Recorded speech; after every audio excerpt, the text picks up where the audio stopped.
The India-South Africa series, even though it's seen a lot of action on the field, by and large off the field, it's been uneventful.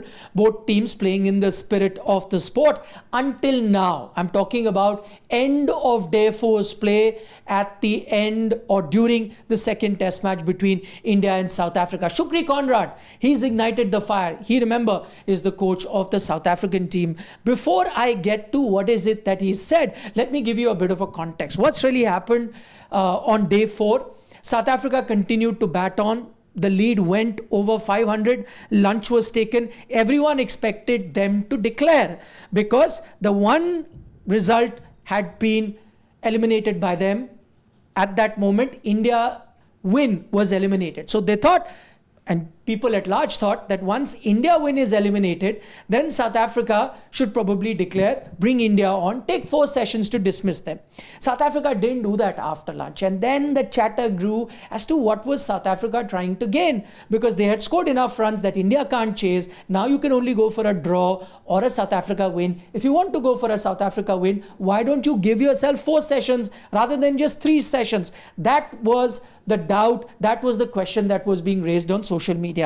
Now we have an answer to it. That's where I go back to the statement made by Shukri Conrad, the South African coach. We have the answer to why they did not declare at the time. Because according to him, the South African team was trying to leave some mental scars. What is it that he has said? He said, we wanted India to spend as much time on their feet out in the field. We wanted them to really grovel. Grovel is being highlighted because this word has a long history, and not a popular history at that. In fact, an infamous history in cricket, and that is why this word becomes important. Now, as I said, the larger sentiment by the coach seems to be that they want to leave mental scars on the Indian team. They wanted India to struggle. They wanted to grind out the Indian team in the middle. But why is it that now this has taken social media by storm? Because I'll take you back to 1976. The West Indian team was touring England. The captain at that time of the English team was a certain Tony Greig. Tony Greig, who has a South African background but was playing for England at that time. Remember, just before the West Indies team had reached the English shores, they had been absolutely decimated by the Australian team previous summer. They had lost a series quite convincingly at that. And at that time, West Indies cricket was being looked at people who just like to have fun. They're not serious about cricket. So when they came to England before the first test match, Tony Greig said that he did an interview with BBC, and he said, we intend to make the West Indies grovel. He had said that. Now remember, when that comment was first made, it was largely looked at by the English media as, pre-series banter or pre-series mind games that any captain usually does. But it later on took on some racist tones. Why was that the case? Because remember, the background of Tony Greig, he came from South Africa. 70s was the peak of apartheid in South Africa, where the blacks were really looked down upon. There was clear-cut racism there. And so they said that this is a white man of South African origin.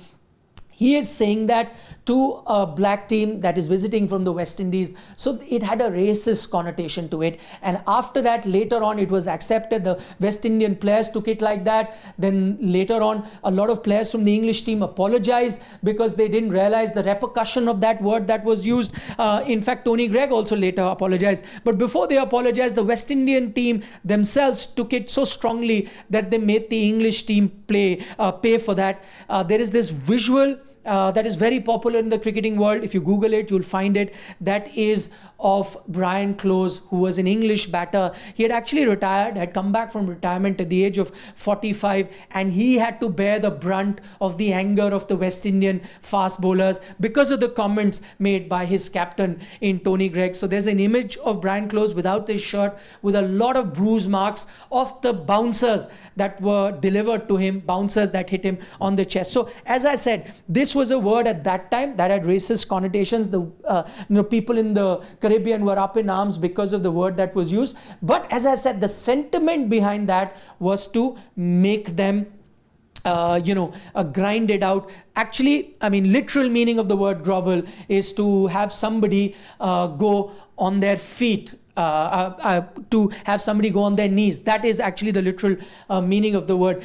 In this case, it's not really taken racist tones as such at the moment, because remember, it comes from a colored South African. It also matters who's delivering it. And I think the general sentiment that is coming out of Shukri Conrad is that they wanted to rub India's noses on the ground. That in itself can fire an Indian team.